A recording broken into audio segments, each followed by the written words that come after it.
বিসমিল্লাহির রহমানির রহিম। হে সমস্ত জগতবাসী, আজ আমি শামীম আলী চিশতি আপনাদের সামনে যে আলোচনাটি নিয়ে হাজির হলাম, সে আলোচনাটি হলো, দেখুন যে আমরা হাঁসের মাংস খাই, মুরগির মাংস খাই এবং বিভিন্ন প্রাণীর মাংস খাই।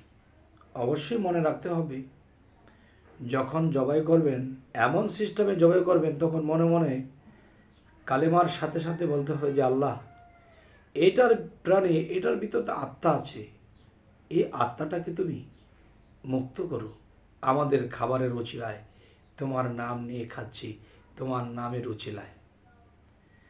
তখন দেখবেন সেই প্রাণীর আত্মাটা যদি মুক্তি পায়, তাহলে কিন্তু সেই আত্মাটা আপনার জন্য দোয়া করবে যে সে আমাকে শুধু খায়নি, সে আমাকে মুক্তির ফয়সালা করেছে।